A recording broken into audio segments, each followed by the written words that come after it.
Welcome back to the wintry wonder. What the frick are we doing here? It's a holly jolly Metroid Christmas here on Metroid Prime Part 4. Hey, you know, Samus, I hear that whenever a Chozo loses its wings, an angel gets them. So does that mean since I killed your parents, two angels get their wings? Her parents weren't Chozo, though, were they? No, they were, well, not real She was just adopted by the Chozo. By the way, way to go, Lawrence. By the way, I don't need to hear about wings clipping right now, especially as I'm pretty much close to beating Spyro 3 on the Reignite trilogy, so thanks. Oh, fair enough. Whoop.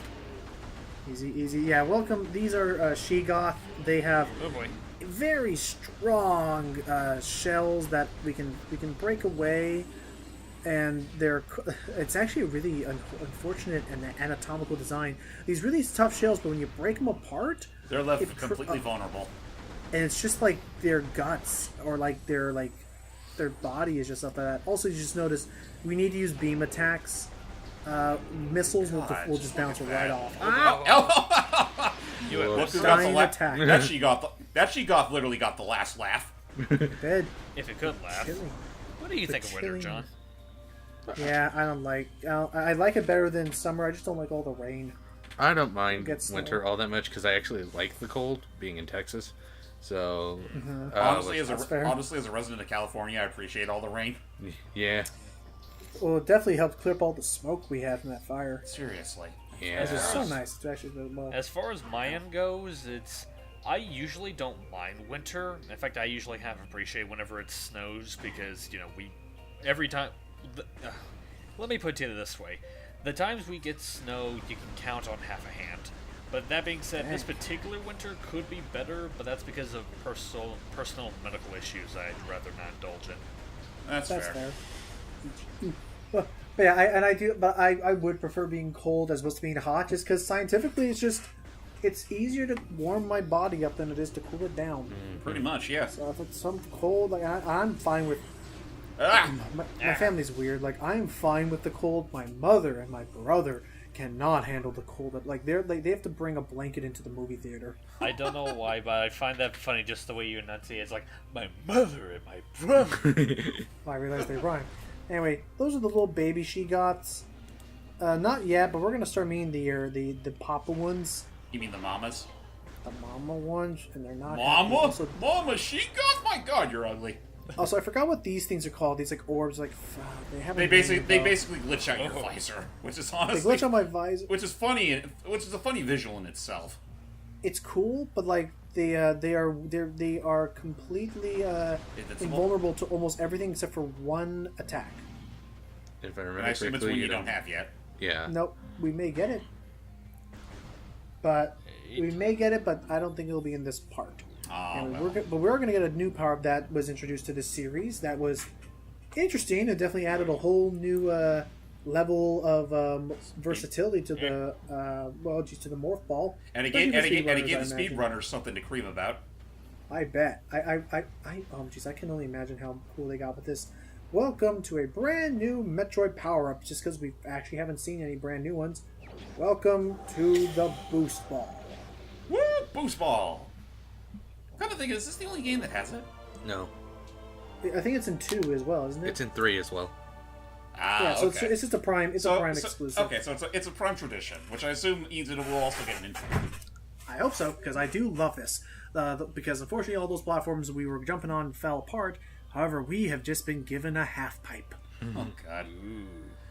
I swear, but at least it works better here than it does with all this time skateboard. I mean, for the longest time, we've only known her for getting a pinball spinoff. What do you suppose we'll get that ever wanted Metroid skateboarding spinoff? No, I'm just because me and Logan just love referencing it every time skateboard's mentioned. I just imagine while Samus is doing the half balling up there on the pipe, she's telling her, oh hey, God. Oh boy. Hey, Sherry, I'm looking out for you.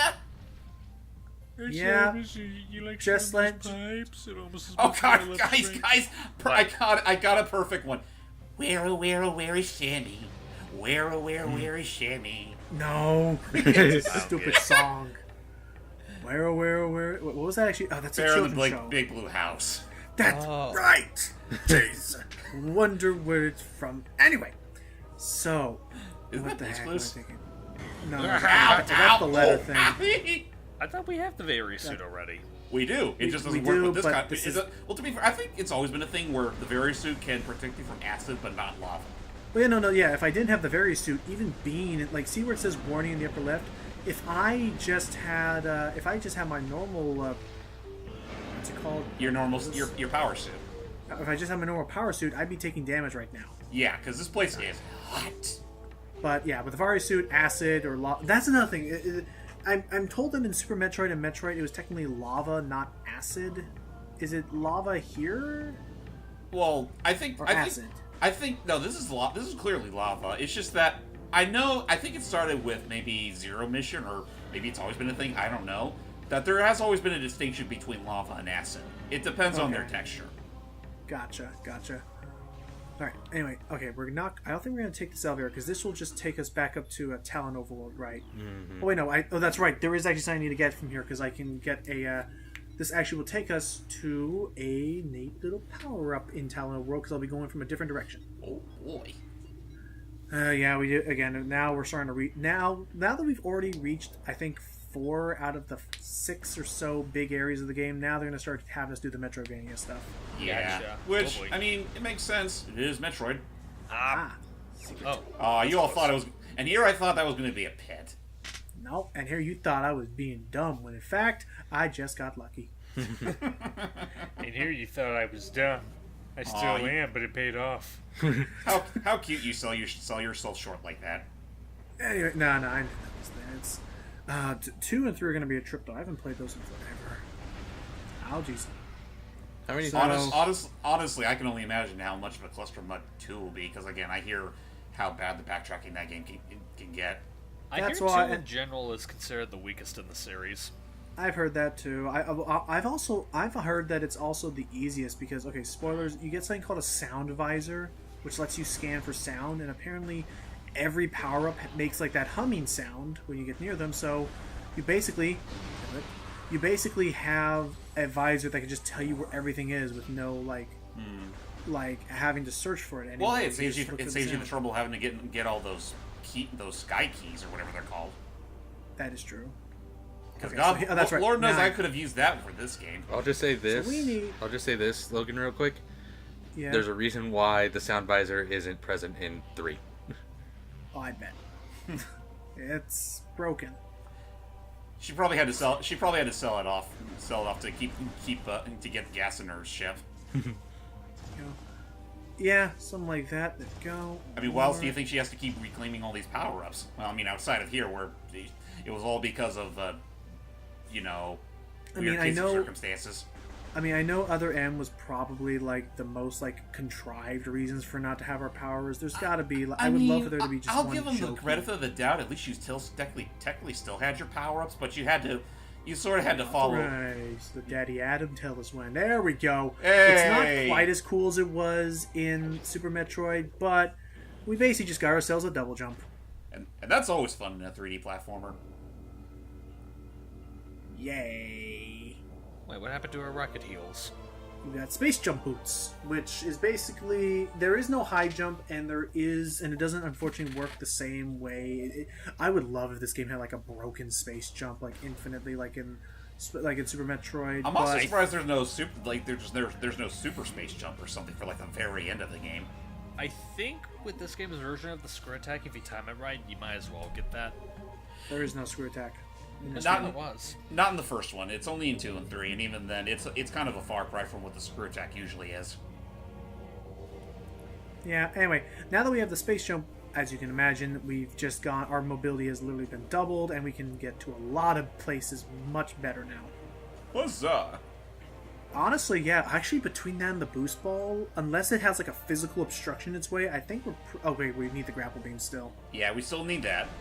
I'm Yeah, still surprised that was one of the few things we still had with us before the contrived, Yeah. destruction Welcome of all to our the gear. Impact Crater. Oh So, yeah. quick lore lesson in case I didn't already approach it. Chozo used to work here, as they always do. Chozo been pretty much everywhere. and they were studying weird thing. The weird thing of the month they were studying this time was Phazon, which crash landed out of a giant meteorite. Where Phazon comes from, I think we learn more about that in other games. 3. 3, we learned about where Phazon originated from, but from here, something came from wherever the Phazon originated from. And as we learn more later. Basically, all you need to know is that it wrecked the ecosystem something fierce. Well, that's the thing, is that it wasn't just like Phazon, like it wasn't just like I guess you could consider Phazon to be an organism. I was gonna say, like, it wasn't just like the radiation, like a creature or something was in that meteorite. No, well, yeah, actually, no, yeah, you're right. I guess in a way that is kind of what it is. Well, then I'm thinking, okay, we may as well just get cracking on the lore itself. So the game itself, Metroid Prime, is named after an abomination of the Phazon, because the Chozo found the Phazon and saw it wrecking the planet, and they thought we should leave this immediately, so they eventually abandoned, and they cordoned off this planet as like a, kind of like almost like a, not isolation, what would be the word? It's like a quarantine. They basically said, leave this planet alone. Pirates said, screw that. Space pirates showed up and made a base, and they started experimenting with Phazon.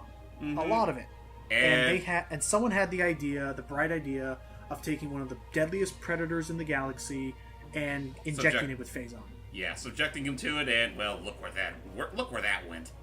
And it wrecked everything, and thus that is what the Metroid Prime is. And that was pretty much the demise of the Chosen people on this planet. Also, here's our first artifact. This first one is the easiest and the nicest, and once we collect them all, that'll be what will let us go into the crater where the Phazon is stored and where Metroid Prime itself is slumbering, trying to absorb as much power as it can before it can possibly destroy everything. Basically. So we need to get these artifacts while we're looking around, and these are the main MacGuffins we need to try and find. Mm-hmm. And you can't skip out on any of them. You do need them all in order to get inside. So when I say I'm gonna go for not 100% completion, it's mainly just trying to get, like, I'll pass on a missile tank or something if it's like kind of like, I don't need them all, but goodness, is it going to take a while. And just take my word for it, I scanned all those things and I left. Each one of them has a riddle, and each one of them tells you where you should go to get which artifact, and really you'll just watch me do it, because their locations never change. What's funny is that I don't think you even need to scan the artifacts. If you collect them, it's automatically put in your logbook. Well, I meant like scanning in that, like, I meant I scanned those. I think you have to scan those statues to get where the hints are. Well, you have to scan them for the hints, yeah, but you don't exactly need the hints to get to them. Oh, yeah, no. Scan them for the sake of 100% completion. Right. That is another reason why 100% this game is a little tricky, John and Hype, is that 100% completion also includes getting every scannable object and entity and creature, period. Mm-hmm. Yep. Not even the lore, but like you have to scan this, you have to scan enemies, scan bosses, scan unique items, scan... You have to scan everything that is put into the logbook. It's a lot. Okay, boost ball to extend that bridge. So I think I'm going to go find ourselves an artifact now. Nice save, by the way. Yeah, seriously. It looked like you were about to just fall off. Hype, have you ever played any first-person platformers? Counting or not counting Portal? Well, I mean, yeah, I was going to say, Portal that counts as a first-person. That's one of my favorite first-person platformers.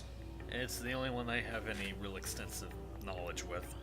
How well do you think first-person platforming works in in this sort of, like, in a space like this? Because I know a lot of people can agree. A lot of people will say that platforming works better in like a 3D, or if you can see all around the character at any point in time. But with such a narrow view as this, do you think it works all right? I think it really depends on how the character itself controls. Like, ultimately, I would prefer it if it was in, like, third person, because I feel like I would have a better gauge of where I'm landing and where I'm traversing. But that being said, I'm not against the first person ones, again, just as long as it controls perfectly fine. Mm-hmm. Mm-hmm. I think, and I do think that and I do think, for what it's worth, I think Nintendo actually made a pretty good first-person shooter. I think this is the first-person shooter title. Technically. Because Retro made a pretty darn good Nintendo-themed first-person shooter. You want to know what's kind of funny about that, though? It mostly got this good because of Miyamoto's involvement. Mm-hmm. Oh, Miyamoto or Nintendo's involvement in general, because apparently, with the initial demos or whatever of Metroid Prime weren't exactly up to Nintendo's standards, so they basically got some of their bigwigs on board. I assume one of them was Miyamoto, and they pretty much were able to fine tune it as good as it is now. Funny thing is that you try to tell that to the more curmudgeon Nintendo fans, and they would probably say like, "No, I'm pretty sure it was mostly Retro." Nah, I don't know. I think Retro had a great idea, like with making the design, but I could see Nintendo being the ones to tweak this to make it more fun. Let me put it to you this way: Retro Studios mostly comprised of ex-developers from Iguana Entertainment, whose library of games include the likes of Arrow the Acrobat and, for better or worse, the South Park video game. The original one for the N64. Yes, that one. Ouch. So yeah, needless to say, they needed the help. That is fair. And boy, did they get it! And really, the Metroid fans couldn't have asked for anything more. Well, Metroid outside and of more Donkey games. Kong. Metroid and Donkey Kong fans even. Oh yeah, even the Donkey Kong fans. Like, I say what you will. I mean, some people don't. Some people aren't the biggest fans. I think they did a damn good job on the DK series. Oh, I love Returns to Tropical Freeze, and when I say the curmudgeon Nintendo fans, I more so mean the people that are like blaming solely Nintendo. Oh. Like when I say the curmudgeon Nintendo fans, I'm more so talking about like the people that only insist on blaming Nintendo instead of Platinum for Star Fox Zero, and lest we forget the infamous things about Paper Mario or other. Well, so I will Team Ninja than anything. Well, to be fair though, I'll give them the benefit of the doubt. That mostly was Nintendo's fault. Team Ninja was only involved with like the ow. Okay. I think all the most Team Ninja did was mostly in the graphical department. Really, it was Nintendo who did the whole voice acting thing. Maybe. I do know that most of the blame can be put toward the director of the game, who was also like sort of a mainstay with the franchise since the original games. But let's just say he couldn't make a full-on Metroid story worth crap. And you know what? Because I think I might be hearing wrong, but I think that same guy is also the current director, and I like to imagine that he's kind of annoyed with how people prefer Prime over his game, because he stated that he doesn't consider the Prime series canon. I think that's how it is. Yeah, there's the adult Sheegoth. I don't care. Well, I'm just saying, if he considers it not canon, 4 games in is kind of a weird thing to do for your non-canon thing. Also, yeah. Well, that's mostly Nintendo's decision, not his. It's this Mama Sheegoth absorbs almost all of my energy. Even missiles. What do we do? This is the part where I'm like, wait, crap, what do I do? Wait, what do I do? We should do something. Should we do something? I think I just get right up in its face and shoot missiles because I don't know what the actual skill is. My strategy was just to get up in its face and shoot missiles because it's trying to get absorbed into its back. Honestly, I'm but surprised because its face is in the way, it you. works. But because its face is in the way, it works. So I don't know. I'm just gonna abuse this. I forgot how the original. I forgot. There's got to be a. I know there's got to be a strategy. I just don't know what it is. I don't remember I don't remember what the strategy to fight this character. I could be wrong, but I don't think armed cannons are supposed to bend that way. And there.